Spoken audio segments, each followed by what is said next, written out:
So, good morning, everybody. My name is Brian Whitmore.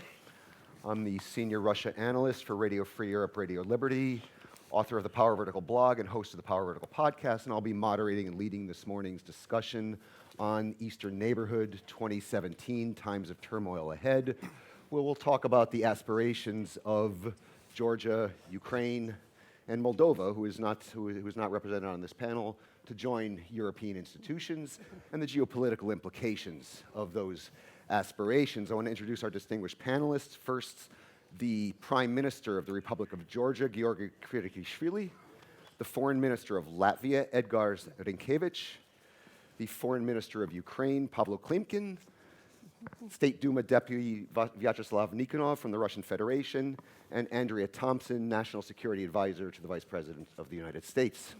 So welcome our panelists. To begin the discussion, I want to actually direct the first question at Prime Minister Kvirikashvili and Foreign Minister Pavlo Klimkin. You've just achieved a great success with the visa liberalization, with the signing of the association agreement. What's next? What's the next goal? Let's go first to Prime Minister Kvirikashvili. Thank you very much. First of all, I would like to welcome everybody and thank organizers for this very important event. Security is the cornerstone for everything we do, so it's important to discuss challenges, including upcoming challenges we face, and consolidate against those challenges. We Georgians reached an important milestone. Visa liberalization is an achievement which materializes, brings tangible results for European aspiration of Georgia. For that, we had to implement important reforms, sign association agreement together with deep and comprehensive free trade area agreement, and launch a comprehensive overhaul of Georgia's democratic institutions, legislation, and through approximation of the local institutional and legislative standards, we were able to achieve visa liberalization. This is not only free travel for Georgians, but it also has a deep political meaning that Europe opened the door for Georgians. This is a political step from Europe, again, appreciating Georgia's efforts, and of course these efforts were not easy. It all comes at the background of challenging security environment, occupation of Georgia's territories. So it is a big achievement. Now you are asking what's next. Of course, we are preparing for the Eastern Partnership Summit, which will be in Brussels this autumn. And it's important that there are political deliverables at this summit. It is mentioned in the Rome Declaration, which came out spring of this year, March. It says clearly that Europe should stay open for partnerships based on the values and for the countries who are committed to promote these values. So we hope very much that there will be strong political statement reiterating the same spirit. Also, we expect that there will be practical deliverables to work through different instruments to improve connectivity with Europe, to improve the infrastructure in Georgia, to improve education system. And also we think that security cooperation is important. We are all certain that having stable political allies on the eastern flanks of Europe is increasingly important. So CSDP and cooperation under CSDP is increasingly important. Georgia is not only a consumer of security today, but we are a provider of security. We are part of Afghanistan operation, Resolute Support Mission. We are in crisis management operations in Central African Republic and Mali, and we are committed to be present everywhere where a civilized world deems important to engage in the peacekeeping and making regions and countries stable. So we think that these three dimensions create a paradigm which will be very important for upcoming years for Georgia to follow. And for Ukraine, we are very glad about Ukraine's success of visa liberalization and success of Ukraine and Georgia and Moldova are absolutely interrelated. So we think that for Eastern Partnership countries to keep consistency on this road and to stay strongly committed to this road is extremely important. Thank you very much, Mr. Prime Minister. I want to turn to Ukrainian Foreign Minister Pavlo Klimkin now. President Petro Poroshenko, when the visa liberalization was finalized, said, and I'm quoting, "Ukraine is coming home. Ukraine is coming home to Europe." I wonder if you could elaborate on that a little bit. What does this mean, and what's next for Ukraine in this road home to Europe? Good morning, everyone. And of course, I can support what Giorgi has just said. But I believe, and I really believe, that the whole point about the title of our panel is really misleading, both in the sense of message, but also in the sense of terminology. You know, the point about neighborhood, I very much hope, is over. From the early 90s, the division in Europe was basically set in the sense of division between Europe and the former Soviet Union. This division is over. It won't come back. And the sooner the West, and I mean, you know, the whole transatlantic community, gets the point that we are also the indispensable part of the transatlantic community, not only in the sense of, you know, somehow consuming security, like Giorgi has just said, but also, you know, providing the security in many senses, the better. And of course, you know, we matter for Russia because without Ukraine, the whole understanding of Russian project, how it's shaping up, I believe, is not there in the sense of legacy, historic legacy, orthodox legacy, whatever. But in the sense of further steps, of course, we have very clear vision. And we should be included in European space and transatlantic space in the sense of security, in the sense of economy. And our next goal in the sense of European integration is very clear. It's about 4 freedoms. We have to embrace 4 freedoms. And on this basis, we have to go in a very consistent way towards the reality to which we actually belong to.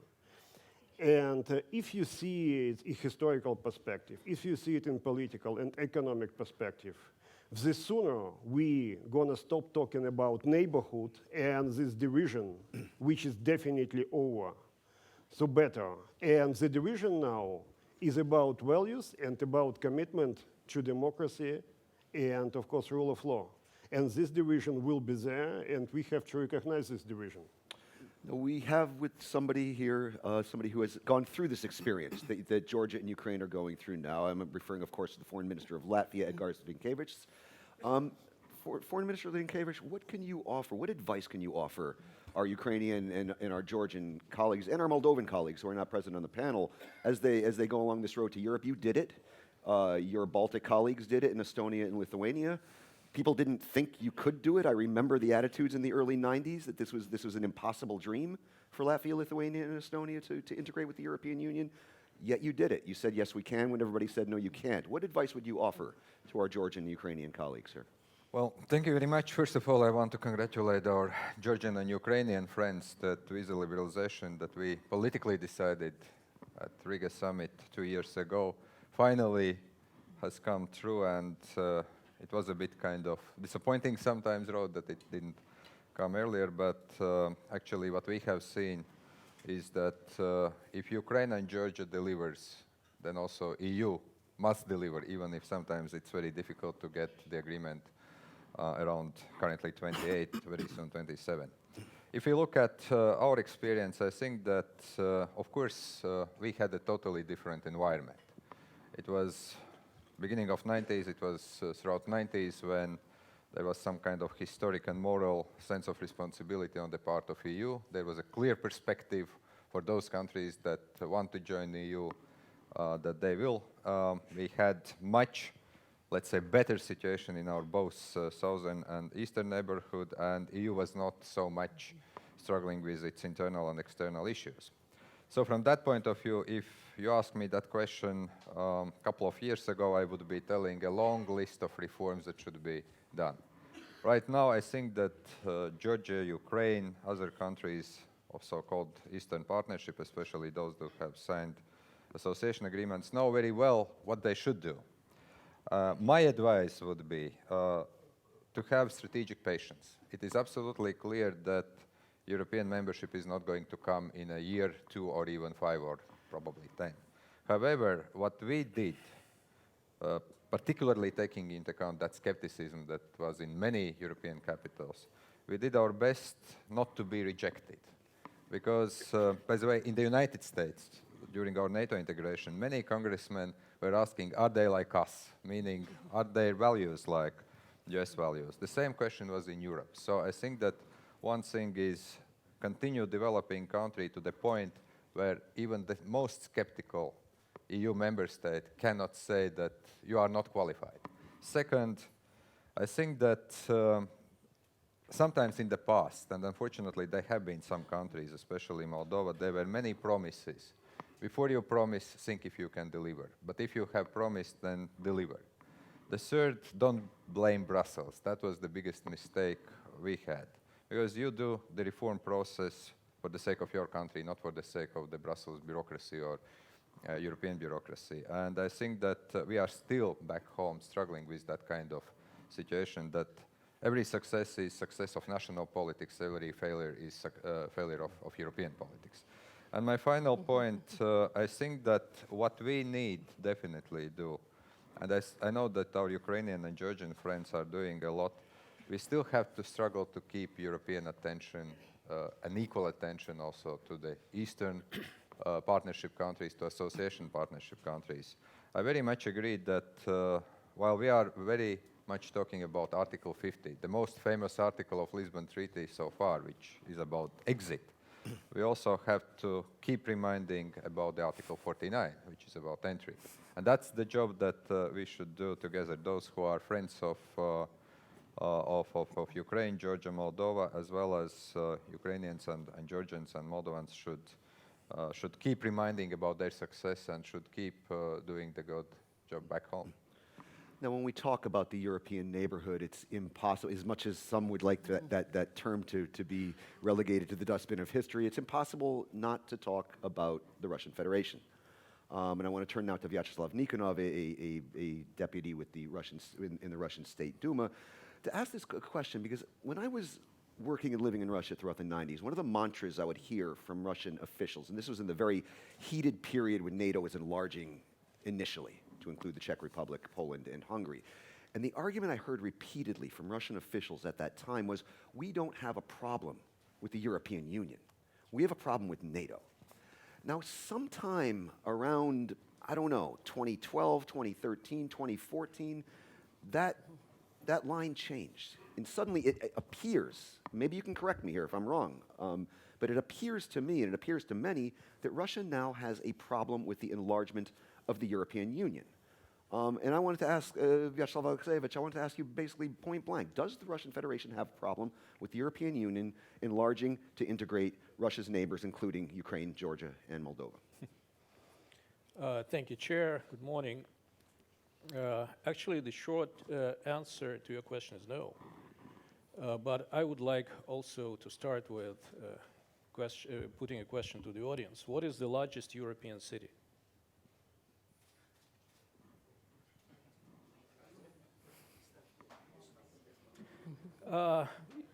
You would be right if not to count the Asian part of Istanbul.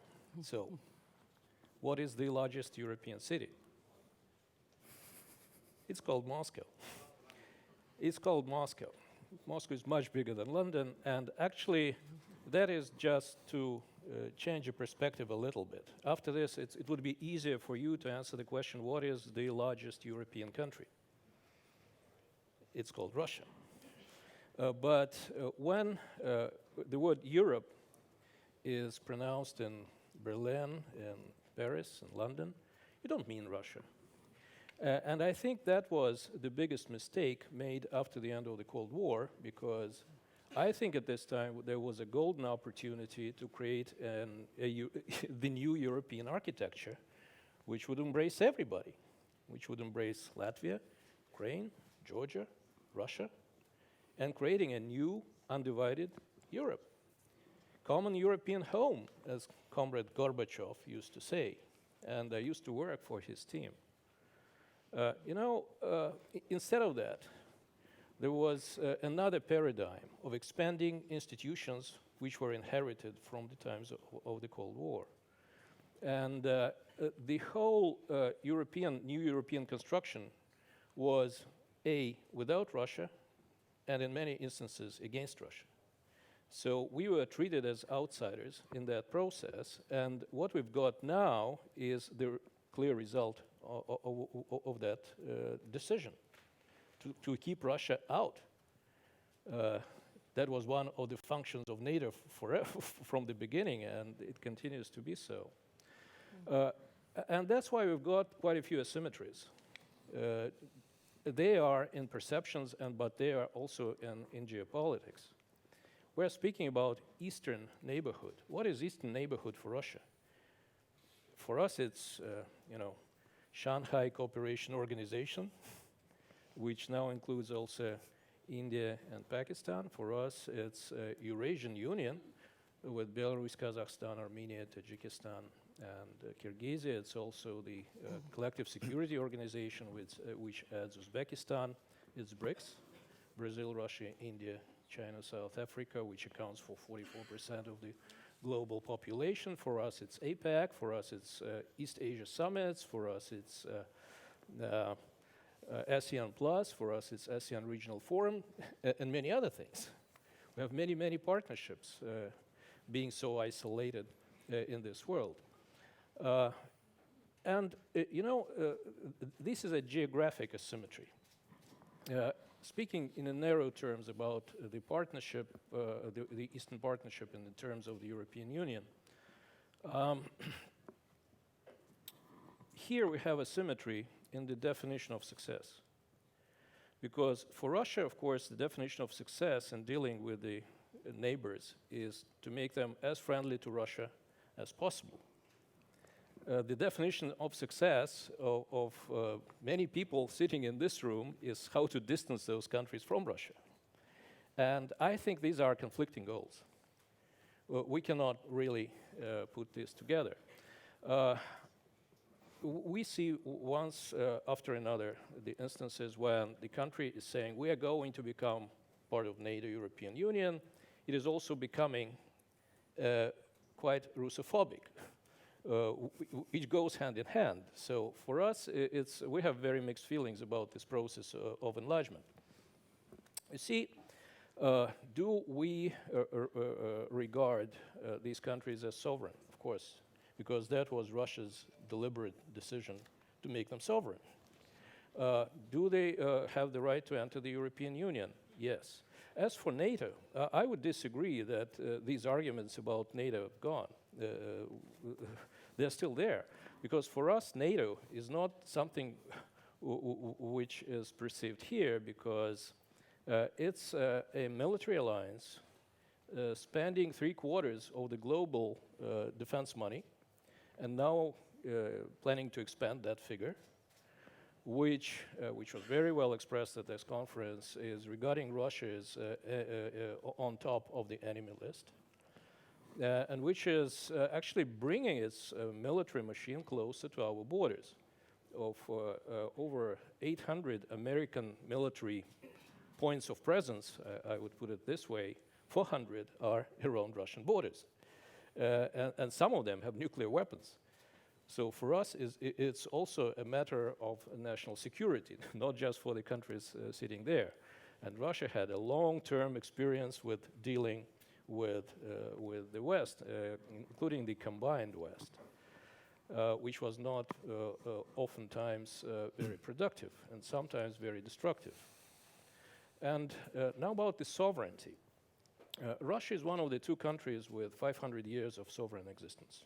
The second being England, which has a less troubled neighborhood. So we have our strong sense of sovereignty, statehood, and we'll have it. We're going to stay as an independent center of power. We're not interested in being integrated anywhere. We are not going to give up our sovereignty to the European Union or NATO, which is inevitable in the European Union or NATO. We're not interested in that, not this time. We accept the right of others to join. At the same time, we understand that the European Union is not just a blessing. It's also a responsibility. It's also a acquis communautaire, which I consider not the most exciting reading and not the most business-friendly document. It's that the European Union is the slowest developing part of the world, that the countries which are aspiring for the European Union are actually economically doing not as good as the countries which are not. When the Soviet Union was falling apart, Georgia and Ukraine and Latvia had living standards much higher than in Russia, Belarus, or Kazakhstan. Today, Ukraine has living standard, how we count it, 3 to 5 times lower than in the Russian Federation, and probably 3 times than in Belarus, Kazakhstan. Georgia doing better than Ukraine, but also much lower in GDP per capita than Russia, Belarus, or Kazakhstan. And Latvia, which was doing much better than the Russian Federation, is now doing almost the same as the Russian Federation. So it doesn't mean that even joining the European Union means you're going to develop faster than the Russia, which economy is in shambles because of the sanctions. So, and final point about NATO expansion, NATO, our borders. At some point, I heard from the Russian military, and I think they're right. If U.S. forces, NATO forces, were in the Crimea and Eastern Ukraine, Russia is undefendable militarily in case of conflict without using nuclear weapons at the early stage of the conflict. And of course, God bless us from any conflict, especially with the use of some, sophisticated weapons. So, the answer to your question, are we for membership for Georgia and Ukraine in the European Union? Yes. Would we like them? I think you surprised. I think you just surprised a lot of people, sir. Yes, we are not against that. If they want, if they wish, they can. Would we like Ukraine and Georgia be part of NATO? The answer is no, but it's their sovereign choice. But you can understand that for Russia, this is a clear and logical position. We do not consider that being good for Russian national interests and very good for European or global security.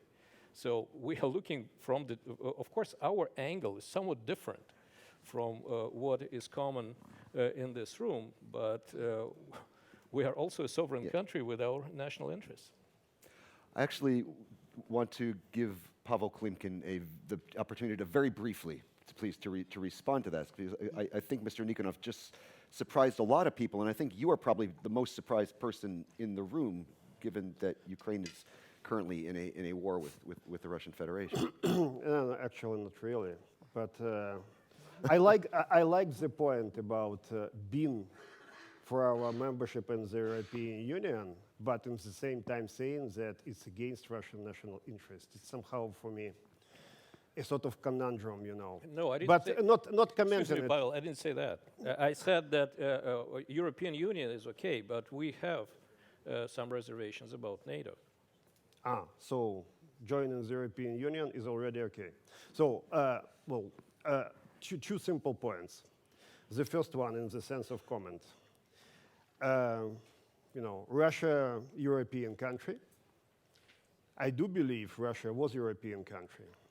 And Moscow may be considered in some reality as European city, but it's definitely not anymore, in my understanding, because if you play with geography, it's fine.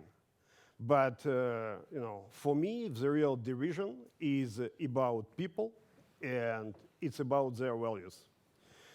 If you consider Kiev and Moscow now, it's completely two different worlds.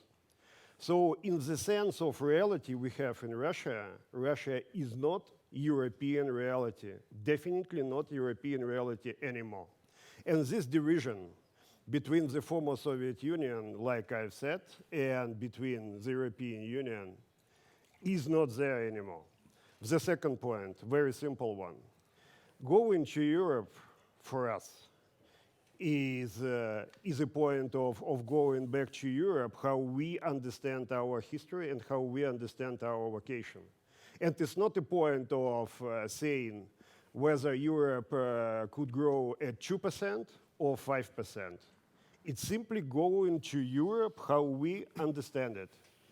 And again, it's not a point of considering whether it's for the Russian national interest or against the Russian national interest. For me, the whole success of Ukraine and Georgia as European and democratic countries is a total negation of the Russian project, how we have it in front of our eyes. I personally believe that the Russian project in the long run is not sustainable. But in the sense of division, in the sense of saying what is European and not European, I believe we need to use our understanding. And our understanding is about something completely different. And probably last, very simple point. If you measure success of Russian policy or whatever by, somehow having sort of neighborhood which is friendly to Russia, so, let's see the whole circle of countries around Russia. Can we have relations based on trust or on any kind of set of values in the foreseeable future with Russia? The answer is definitely no. The answer for Georgia, it's the point for Giorgi. So basically, invading Ukraine, Russia made us a sort of fundamental problem for the whole history of Russian project. And it should be clearly understood also in Moscow. But if you talk to the people there, it's not rational, because many people simply can't perceive and see us as Ukrainians and not as a part of the previous reality. And the sooner it's going to stop, it's simply the better. And I believe it's also for Russia, because our success will have sort of transformative effect also for Russia. I very much hope so. Thank you very much. I want to bring the United States into the. So respond afterwards. Yes, yeah. I would plan completely to come back to you, but I also wanted to bring the United States into the conversation here. Andrea Thompson, for the past 3 U.S. administrations, Georgia and Ukraine, the so-called European neighborhood, has been a priority in policy. Not always the top priority, but a priority. With the current administration, there are some concerns in the region that it will not be such a priority for this administration. What could you say to that, please? Well, first, Brian, good morning, and thank you, and for the group here for the conference. I just want to thank you from the president, from my boss, the vice president, for the opportunity to join. Kind of an interesting point when I look across the room here, and particularly to the gentleman to my right, when you ask about the priorities of this administration.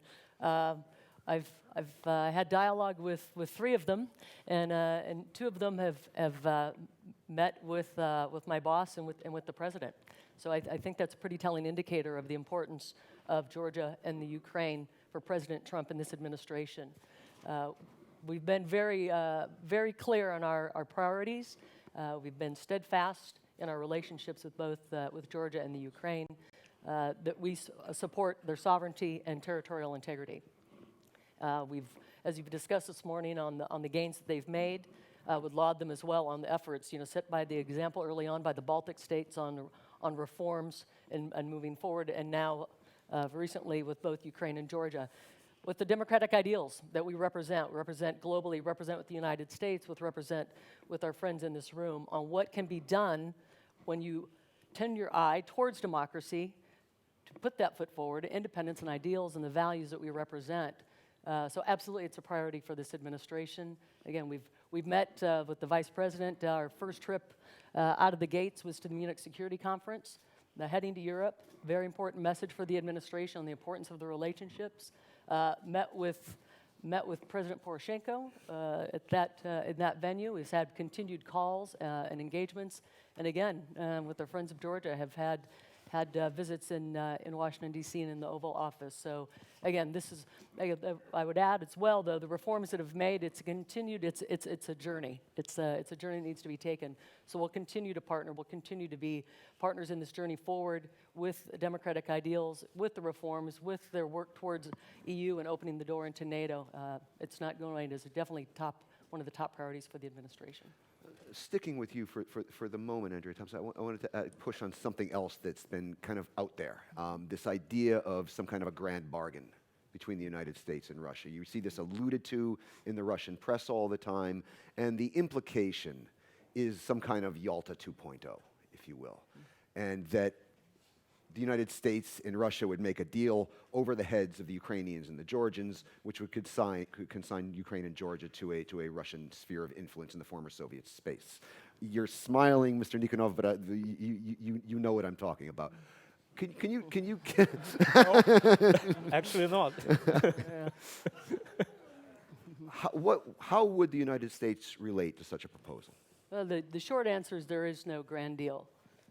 The future of Georgia, the future of Ukraine will be decided by the people of Georgia and the people of Ukraine.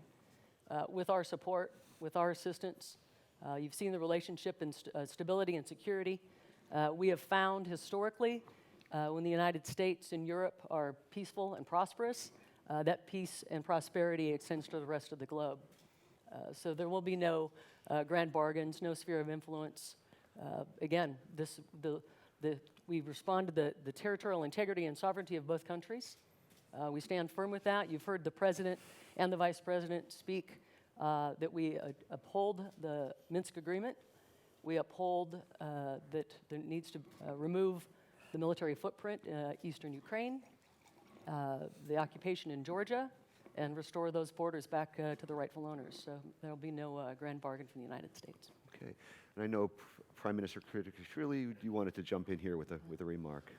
Yes, very briefly. I will not elaborate about everything what Mr. Nikonov just said. I will only briefly say that Georgia is no longer a post country. I think we need to get rid of these post cliches. We are a country which can be easily called Eastern European country. We are no longer a post-Soviet country. We have one of the lowest corruption, including lower than in many European countries. We have one of the best business climates in the world. We are number 16, according to the World Bank Doing Business ranking. According to the Heritage Foundation, we are 13th freest economy in the world, and our indicators are improving year on year. Our democratic institutions are very strong, and our rule of law is improving every year. And we are absolutely in line with our association agenda and the action plan envisaged by the agenda. So calling, again, supporting Georgia's European aspirations and being against the NATO aspirations are absolutely senseless, because we 70%, more than 70% of Georgian population favors NATO integration. More than 80% of Georgia's population favors EU integration. And we are for value-based integration. And we believe that these goals will be fulfilled with consistency and dedication. Now, Russia supports Georgia's EU integration. What is Georgia for Russia? This is the main question. What is the map of Georgia? What is the country they are talking about? So this is the biggest question. And I'm sorry that I'm mentioning about the lower pace of economic growth of the countries, stability of which is undermined by the Russian intervention, sounds very, very sarcastic. I'm sorry to say that. Mr. Nikonov, would you like to respond to that? Well, actually, when I was talking about the idea of expanding European Union and NATO, I said that we do not have any objections to the European Union. Actually, the whole issue, I think, was raised, and we insisted on negotiations with Ukraine when it wanted to sign the association agreement with the European Union. For understandable reason, because at this point Russia was the biggest economic partner for Ukraine, and Ukraine was one of the biggest economic partners for the Russian Federation. And so when you open the border with the European Union, you shouldn't negotiate what happens in Russia-Ukraine trade, which is understandable because we were in one customs situation, and Ukraine, after the association agreement, is going in another direction. So we had to renegotiate the trade agreements. And that was perceived as Russia's opposition to Ukraine going to the European Union, and was one of the reasons of the revolution against Yanukovych. You see, we're here also speaking about sovereignty and sovereign rights. The sovereignty of the people is something which I think is really very important. And the new Russia after perestroika, after the end of the Cold War, decided that the nations of Latvia, Ukraine, Georgia have their sovereign rights to become independent states. And that's what happened. That gave birth to 14 new independent states. But then we found out that those artificial borders, administrative borders inside the Soviet Union, did not reflect certain realities and certain ethnic realities, certain historic realities, and then raised the question on whether other people, not just living in the former republics, but in the autonomous republics, have also their right to create their nation states.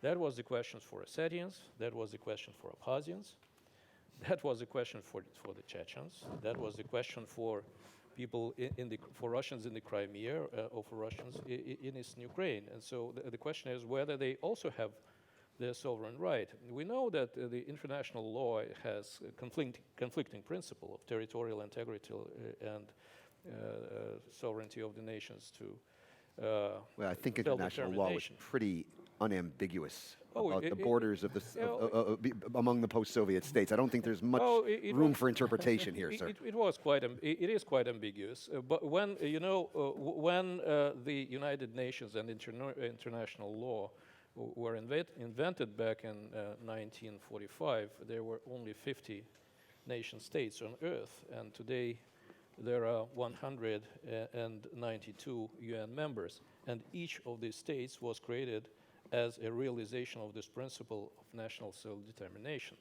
So this international law is quite vague in that situation. And so the sovereign rights of the Kosovars, the Chechens, the Ossetians, the Russians in the Crimea. Are you equating the rights of the Chechens and Russians in Crimea? Did I hear that correctly? I think what Yeltsin did in Chechnya was a big mistake. And what I'm saying, actually what I'm going to say, if you want to keep your territorial integrity, regard your own domestic policies. Because when the Soviet Union had the problems with some republics which are eager to secede, probably the problem was inside the Soviet Union. When Americans decided to become independent from the British Empire, probably there were some problems with the British Empire, not just with French intervention. The same here. If there were problems with Ossetians and Abkhazians in Georgia, probably there was something wrong in Georgia, not just foreign intervention. And now I think the key to solving the situation in Donbass, wherever, try to engage those people. That's something we learned in Chechnya, by the way. Because if you're just fighting there, or you're cutting supplies, which we never did actually in Chechnya, or just having no dialogue with those people, there is no way you can engage them. You cannot, there is no way to bring them back. And this dialogue with the Chechens actually brought to the situation when there is no secession crisis in Chechnya. There are many problems there, but there is no secession crisis in Chechnya because we engaged them. Yeltsin brought them to the Kremlin, you know, to talk to them. That's a very broad definition of the term engage. Would be one thing I would say. But I mean, sir, it seems to me what you're saying is in whatever way, engage, just talk to them. Talk to them. Because if you think there is a solution for the situation in Georgia or in Ukraine by talking with Moscow or imposing sanctions on Moscow, that is not going to happen because, well, sanctions do not work for sure. Yesterday I heard that the recipe for making sanctions more effective is making more sanctions, but it doesn't work. The only thing which happens in Russia with the sanctions is it of course makes the life of the ruling party easier, and the nation under pressure. The nation under pressure is uniting around the flag, and that's what's going on and will go on. You've certainly given us a lot to think about, and I want to ask everybody to begin to get their questions ready. I do want to give our panelists a chance to make final comments, and I understand that Foreign Minister Dinkevich would like to make a comment. Well, thank you very much. I think Paulo said it very clearly, and I can agree with him entirely that if you want to speak about be part of Europe, it's not only a geographic issue, but it's also the issue of values. However, a couple of points. First of all, I think that we all should think about one big question. That was the issue back 20 years ago. I think it's the issue right now. EU, with all its faults, with all its deficiencies, is still very attractive for the Balkan region, for our friends from Georgia and Ukraine. If you look at Russia, actually everyone is running away from the kind of, sphere of influence this country wants to create. I think that brings a very good question. Second, well, I do believe that, I don't want to get into discussion about statistics, but still, back in Latvia, we discuss not about how to reach level of Russia. We are actually discussing how to reach level of Nordic countries. And still, per capita GDP is much higher in Latvia than in Russia, and this is something what I would think that alternative facts are not entirely correct here.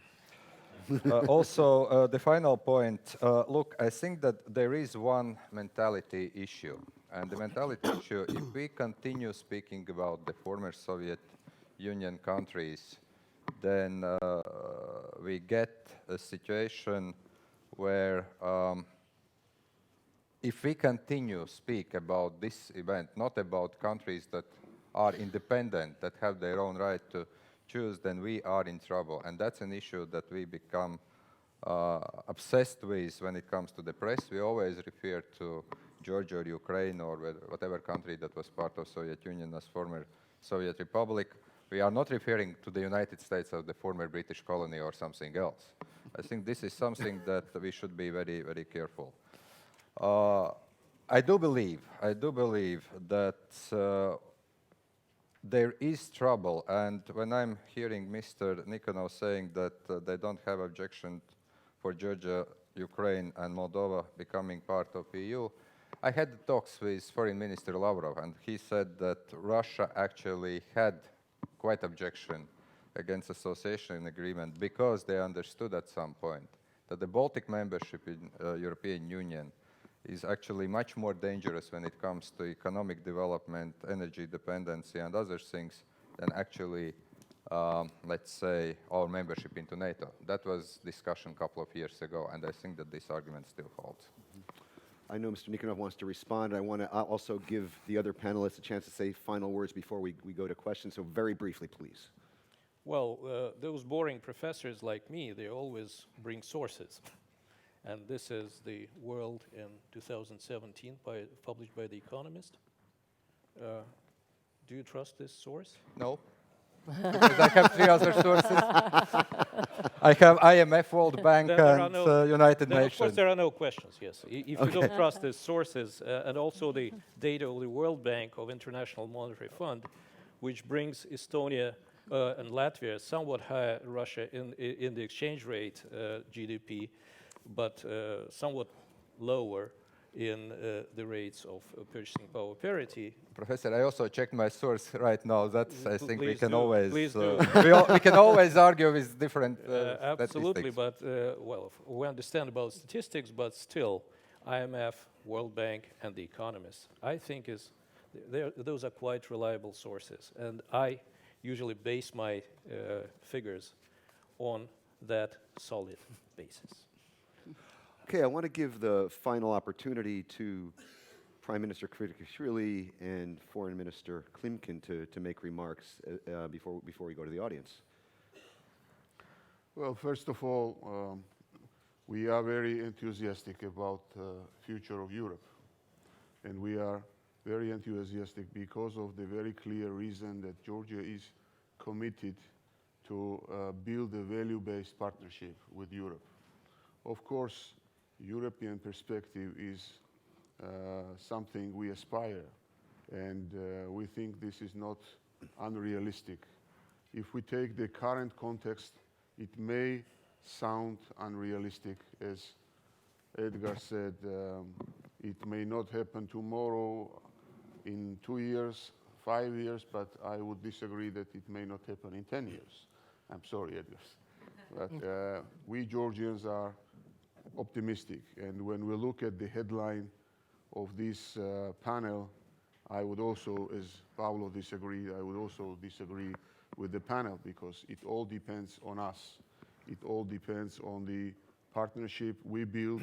It depends on the commitment of the national governments to the value-based partnership, and it all depends on abiding very basic principles of territorial integrity and sovereignty.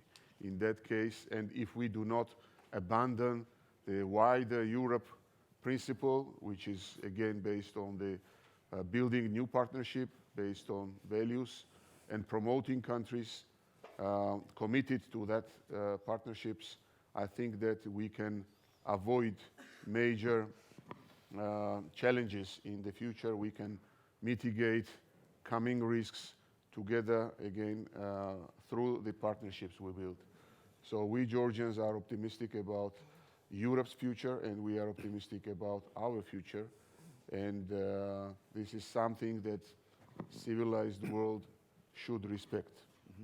Thank you. And turning to Foreign Minister Klimkin, actually, I mean, I think one of the things I want to say here, as I listen to the two of you speak, Georgia and Ukraine create a really valuable counter-narrative. I think the European Union was a great debt to both of your countries, because you provide a very powerful counter-narrative to the Euroscepticism that we see inside of much of the European Union.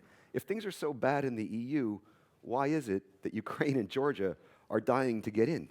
Well, I think that a lot of times Europeans don't appreciate, with due respect to all of them, achievements that have been made in the European Union. This is the longest stable partnership that the countries engaged in the European Union have achieved.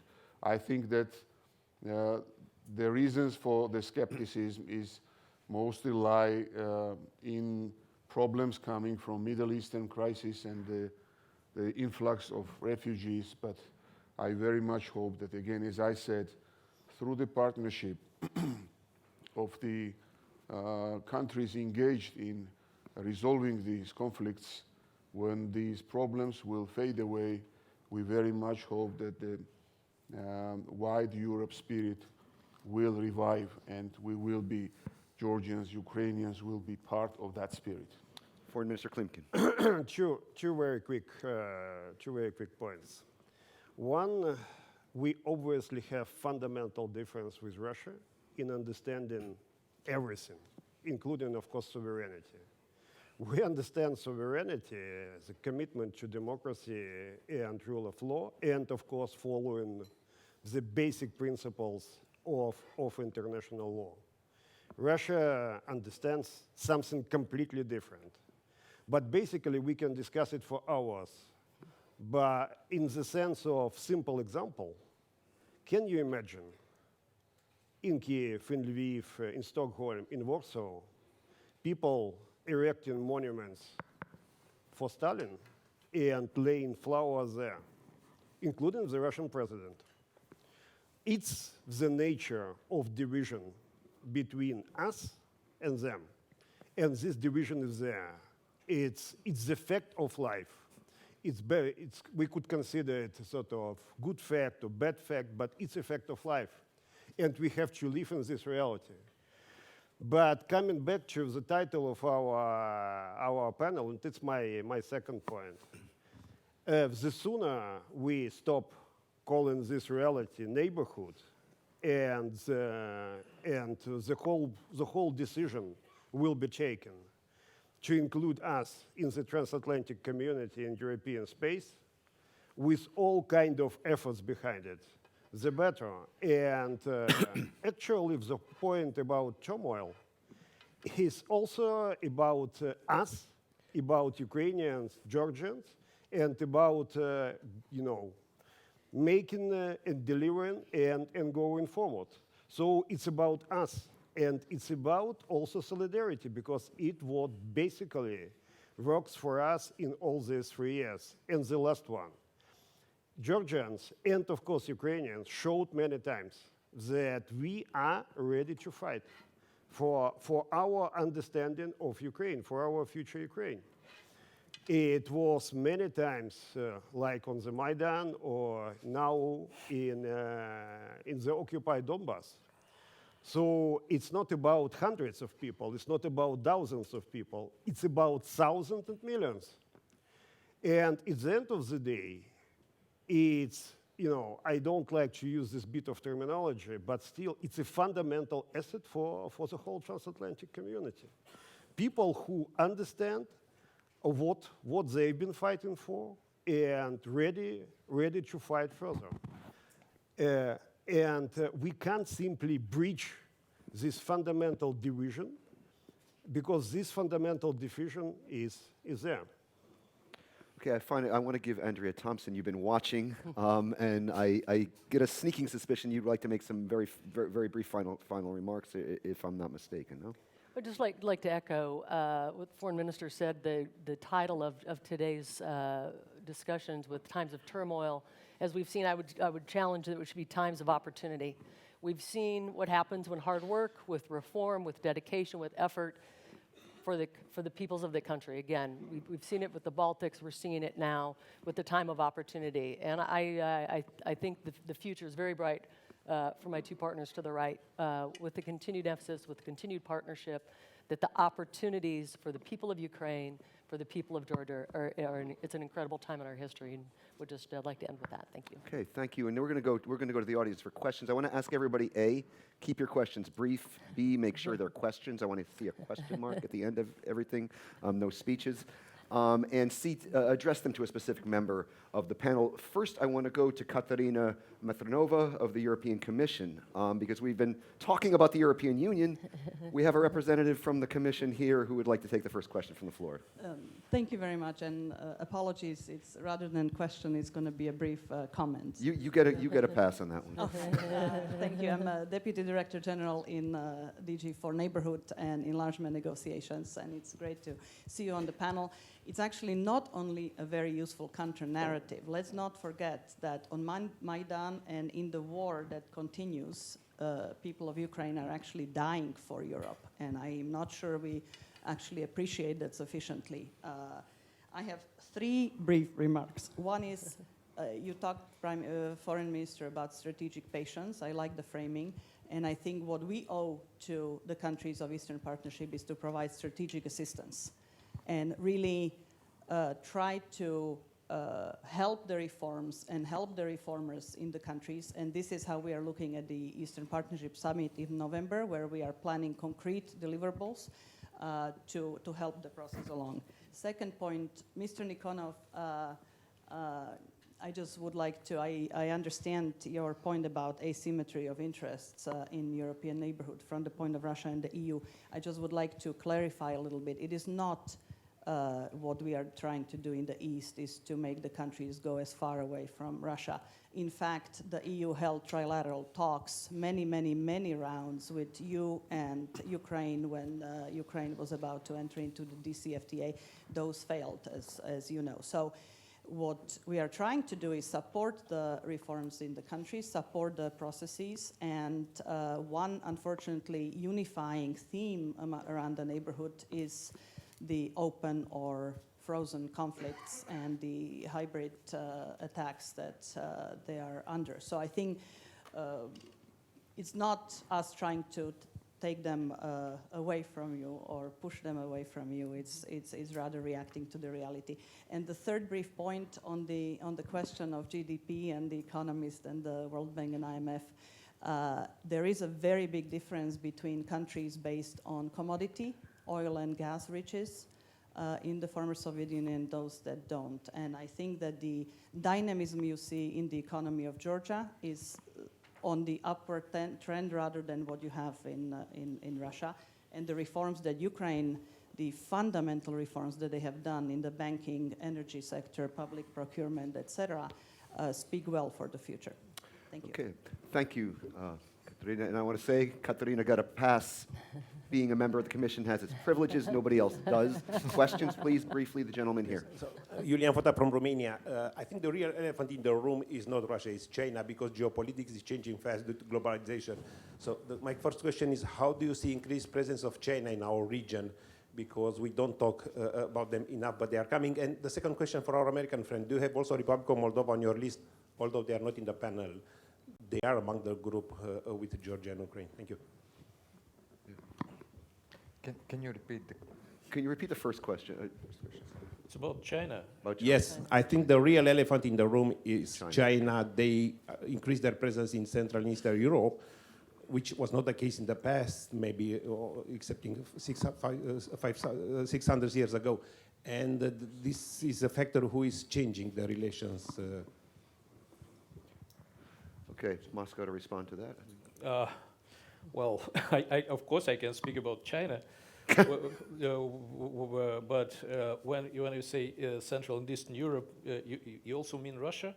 Or I sometimes is missing the terminology here, because what is Russia in your definition? It's Far Eastern Europe, it's not Europe, or whatever. But first of all, of course, I would like to react to what Mr. Klimkin had to say about erecting Stalin's monuments and putting flowers to those monuments. Of course, this is a known fact. It has never happened.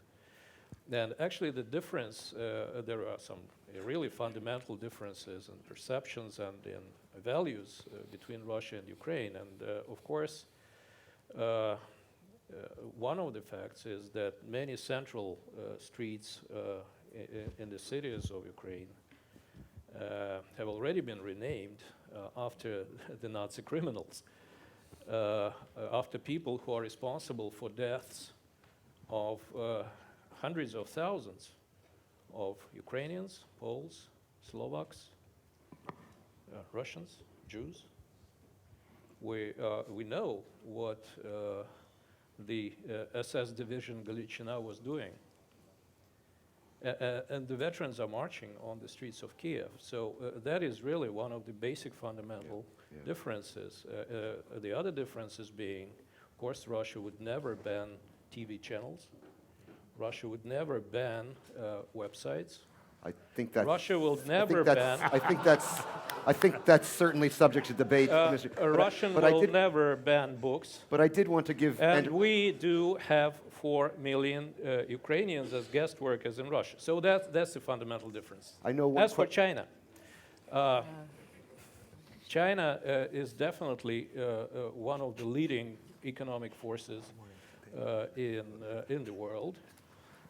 For us, it's both a challenge and the opportunity, and I think it's more of China is more of an opportunity.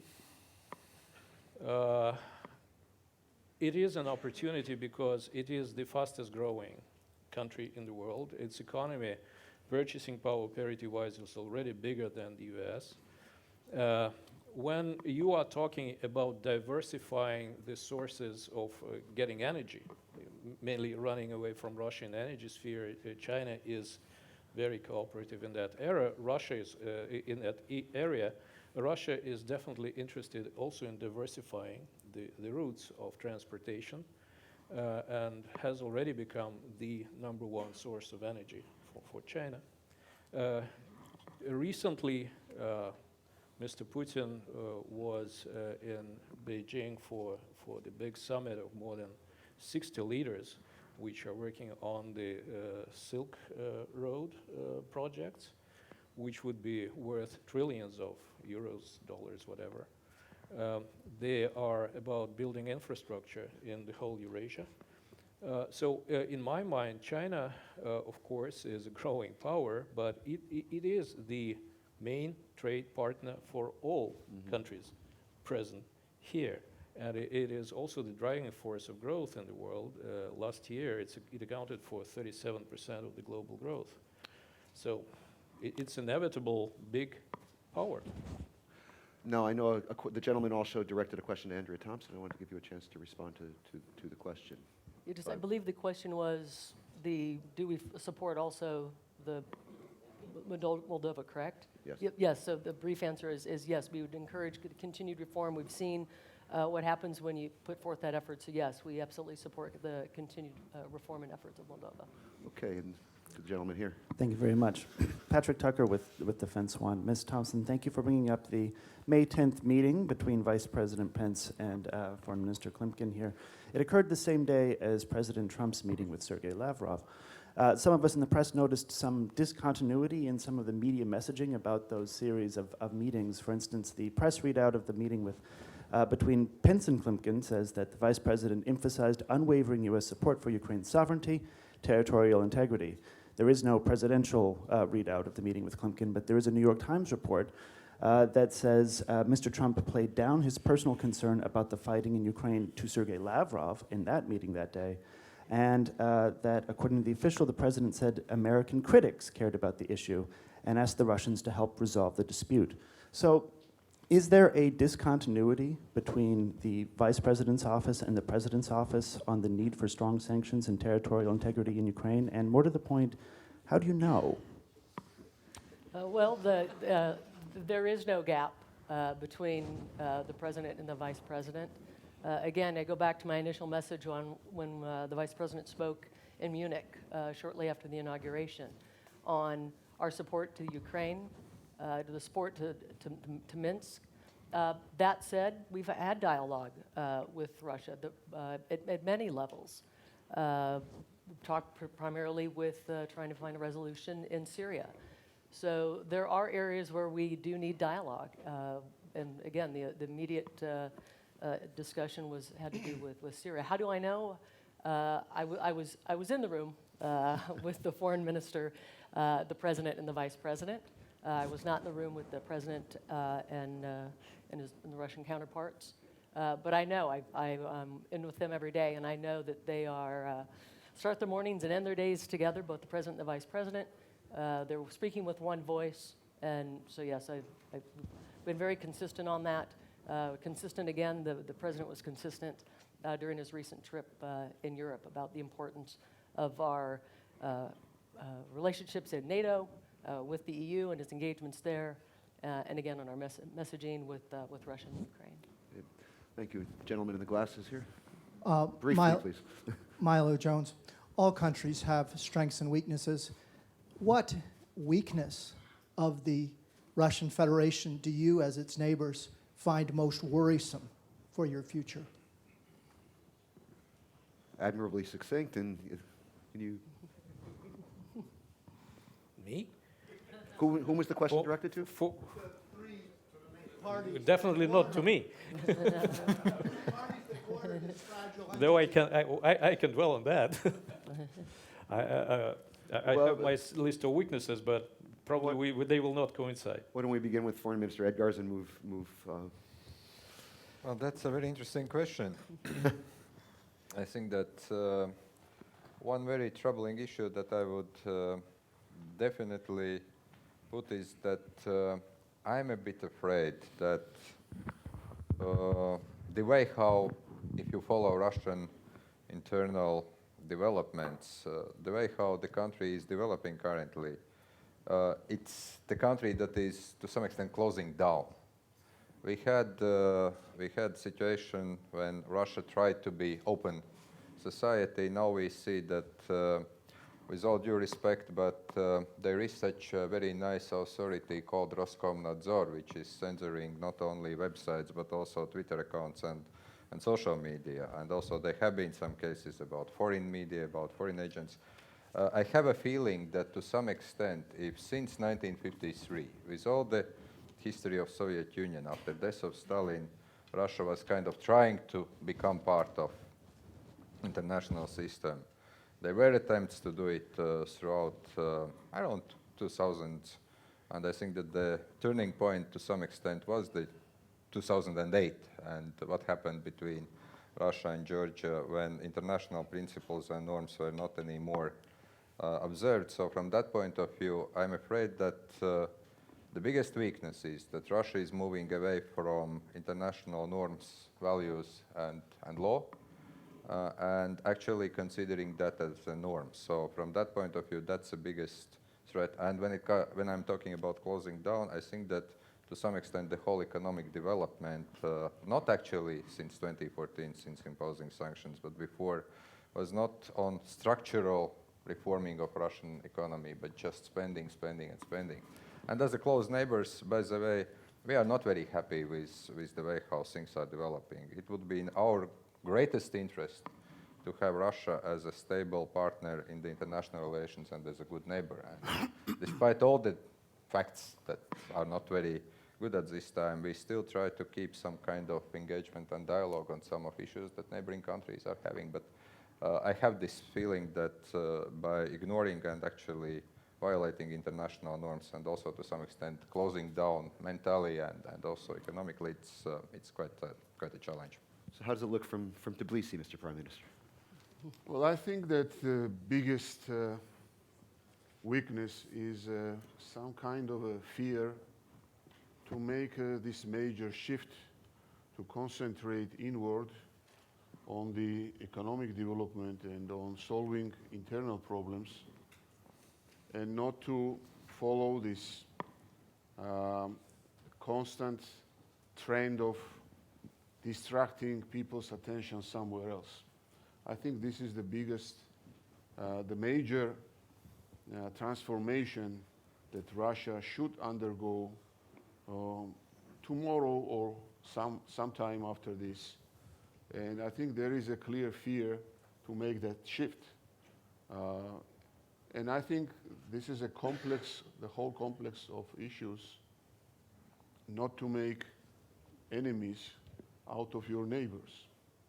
This is, and as Edgar said, we all are naturally and logically interested to have a stable, democratic neighbor. There is no doubt about it. But this partnership should be based on the cornerstone, baseline principle of respecting territorial integrity and sovereignty and sovereign decisions of nations who are your neighbors. And the view from Kyiv, Mr. Yeah. Minister. Actually, I do see a couple of weaknesses in and around Russian system, but I would prefer to mention just 3 of them. not going deeper. One is definitely the nature of the Russian system, rigid and vertical, and at the end of the day, any kind of important decision in this system is about judgment of one person, the Russian president. So it's definitely about his judgment, his personal judgment. Second, it's of course the necessity for quite profound reforms, whether they are going to be embraced before the presidential elections or after. But it's about economy, but it's also about society. Just cast a look on the Russian demography. And of course, delivering on reforms would need additional push of mobilization for the Russian society, and it's always crazy dangerous, as you know. And the third point is a sort of divergent reality in Russia because of propaganda. You know, some people a couple of years ago told me, look, Pavlo, it's about switching off the TV, and maybe the Russian mentality will get back to normal in a couple of days or weeks. I believe now, after all of this propaganda, it's simply not going to get back. So switching off the TV does not mean that this virtual reality would get back to sort of real reality. So I would mention just 3 of them. Okay, thank you very much. And I believe the microphone is over here. Yes. And Dovila Shukita, Eastern Europe Studies Center, a very content citizen, by the way, of EU, coming from Lithuania and Baltic states, of course. My quick question, basically, over past days we've been discussing multi-speed Europe or multi-speed EU. Would you agree that now we have multi-speed EAP? This question, of course, to EAP colleagues. And while answering, I would appreciate if you could actually elaborate how useful you find the EAP initiative, and especially while cooperating not only with EU counterparts but among themselves. Like, do you call to Tbilisi from Kiev to, ask how did you do this reform, and to share experiences? And a quick kind of, remark to our Russian counterpart. Thank you for coming here. It's so yes, we agree. I think everyone would agree that NATO is expanding by incorporating new members, right? We, of course, are increasing our troop numbers and military equipment by our external borders, but we never cross our borders. We stay within our borders, not like Russia. So in short, what are you afraid of? Thank you. okay, thank you very much for that question. As we're running short on time, I want to ask not only our questioners to be brief, but also our distinguished panelists to be brief. Brevity, after all, is the soul of wit. I want to ask, I guess, Foreign Minister Rinkevich, I think you might tackle the first question, and Mr. Nikonov the second. Very, very quickly, the answer about Eastern Partnership is very clear. Yes, we have very flexible and individual Eastern Partnership program, and I believe that those countries that have signed association agreements, all 3 have also visa liberalization, are the countries that are having their own clear vision what they want to achieve. What we could do as EU still, we should expand and deepen sectoral cooperation in many fields, and I believe also that the real summit deliverable in November would be if we decide that the more resources, the more assistance is being given to countries like Georgia, Ukraine, and Moldova, because they have already achieved a lot and they should get more assistance. So to some extent, I wouldn't call it multi-speed Eastern Partnership. I would call it, as we do it in the European slang, flexible, individual, tailored partnership. Mr. Nikonov, your response to the question. So what are we afraid from us? It all depends, of course, on the definition of us. Us is the West, the United West. We have some history of crossing borders. The most distinguished cases, of course, of United Europe crossing our borders were Napoleon and Hitler. As for the United States, it's crossed the borders of militarily of 50 countries during last century, some of them not once. As of NATO, US, and coalition of the willing, I can name quite a few countries which borders of which were crossed. Yugoslavia, for example, or Afghanistan, or Iraq, or Syria, or Libya. There were certain instances of crossing borders, not just what are we afraid? Yeah. I think it's quite natural to be aware of, as I mentioned, 400 points of military presence at your border, some of them with nuclear weapons, while Russia has not a single military base installation in the Western Hemisphere. So we have some historic reasons to believe that the West is not just a force on the side of the good. We have quite a strong military infrastructure which is increasing on our borders. We are regarded in all the strategic documents of the US government and NATO as enemy number one. So just put you in our shoes, and would you perceive it as a problem or just as a blessing? Of course, it is a problem. And of course, what we are afraid of now, that there is no dialogue, because the formula we hear is defense deterrence, of course, okay, we've got it, but it is also dialogue. As I understand English, dialogue is about talking to each other. But actually, every American official who talks to a Russian official is fired.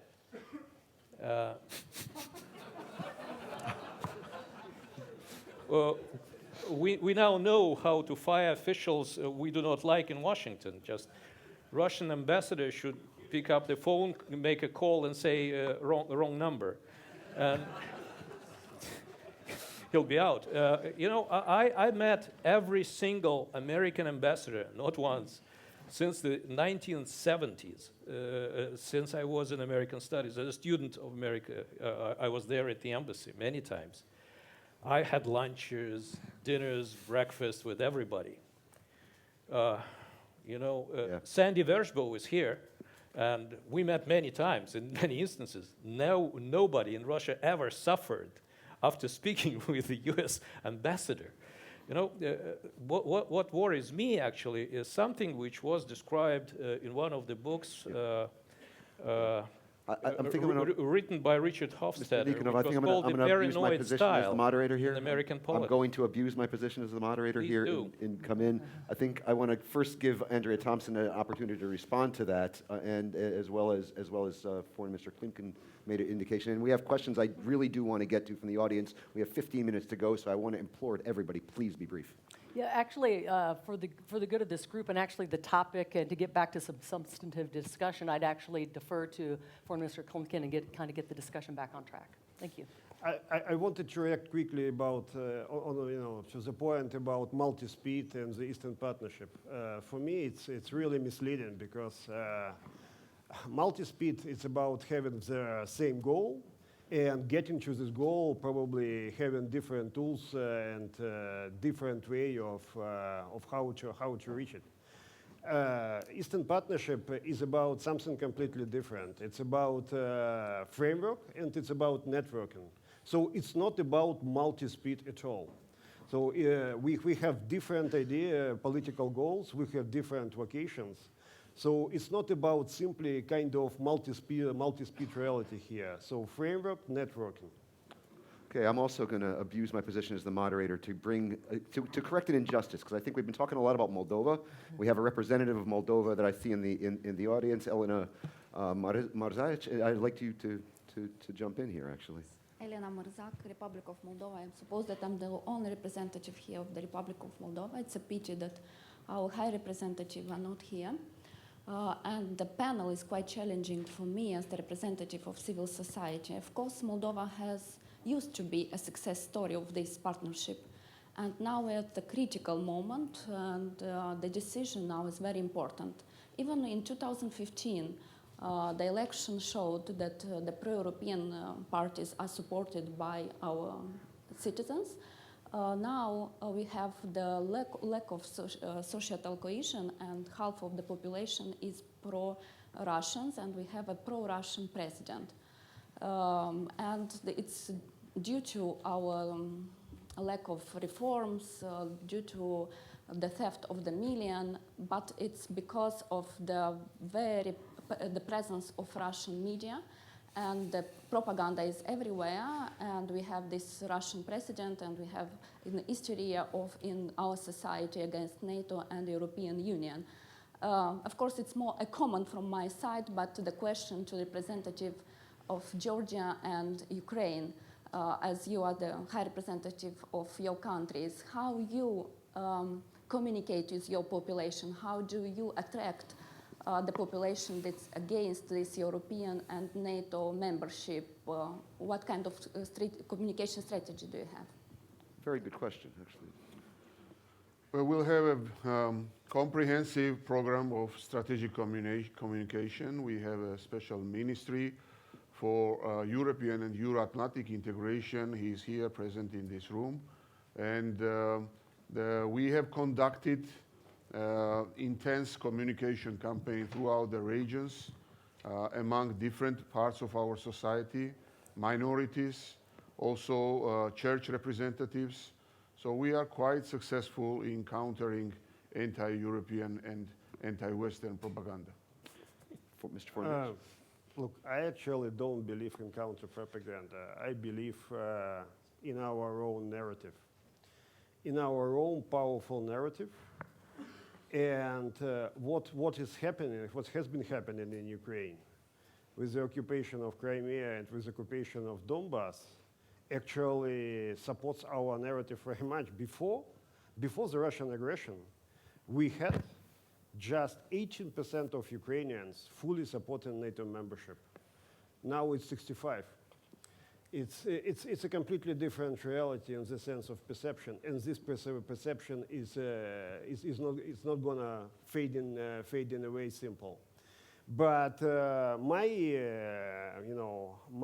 if you like advice in the sense of your communication strategy, although our Russian panelists somehow criticize me for that, simply shut off all the Russian channels with the whole scrap and propaganda. Very simple.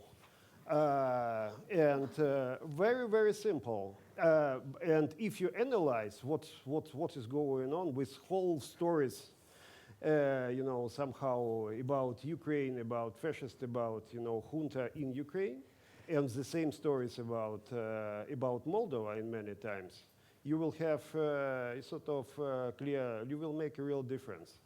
And now I believe it's about Moldovan national security, really. So it's my serious advice.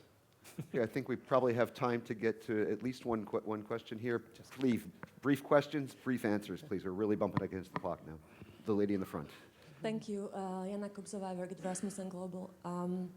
I have a very brief question to Mr. Nikonov. You talked about Georgia and Ukraine as being sovereign countries.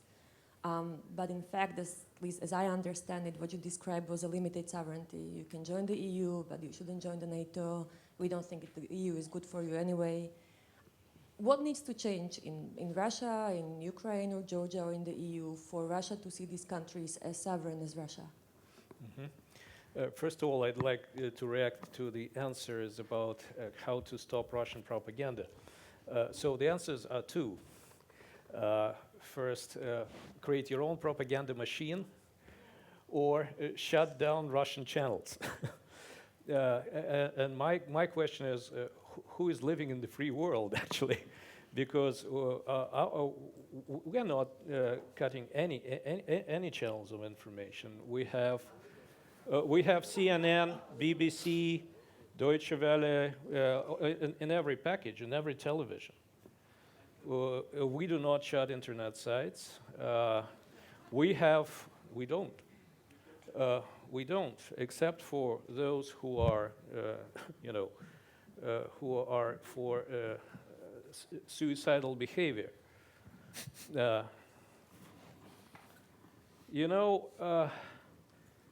Actually, today,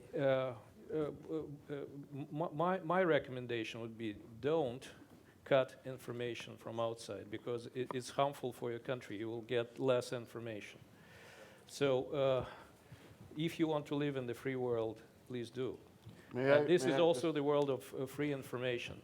As for I would answer the question about what should change for Russia to regard Ukraine and Georgia as sovereign countries. We do regard Ukraine and Georgia as sovereign countries. It does not mean that Russia has no say on what it likes and what it not like. We say this is something which coincides with Russian national interests, something which does not coincide their national interests, but if it is the choice, sovereign choice of the people of Ukraine, sovereign choice of the people of Georgia, it's a sovereign choice. As well as there is a sovereign choice of 96% of voters of the Crimea to become part of Russia. There is a sovereign choice Let's bring of George. some other Let's bring Georgia in here as parts we're of talking other, about the sovereign choice. There is sovereign choice of Abkhazians. You know, they also have the right to sovereign choices. So I think what needs to change is for Mr. the Nikonov, European please, Union let's let and for the Prime those Minister countries respond to this. recognize the possibility for the Mr. people Nikonov. to make their sovereign choices. Mr. Prime Minister. I think my answer to promote the values you believe throughout the country was misinterpreted into propaganda, counter-propaganda. This is not counter-propaganda. This is promoting the values the whole majority of country believes and promoting the results we have been achieving during all these years. This was a very brief remark. Okay. Thank you very much. And now we are truly bumping up against the end because we must finish on time because the next panel will feature not only the Prime Minister of our host country, Slovakia, but the Prime Minister of the neighboring country, the Czech Republic. So I'm going to wrap it up right now. Ladies and gentlemen, you surely know by now that refreshments are available just outside the foyer. But please remind you that you should be back in your seats at 12:30 for the final session of GLOBSEC 2017, featuring, as I said, two Prime Ministers, the Prime Minister of our host country, Slovakia, and the neighboring country, the Czech Republic. Let's give our panelists a round of applause.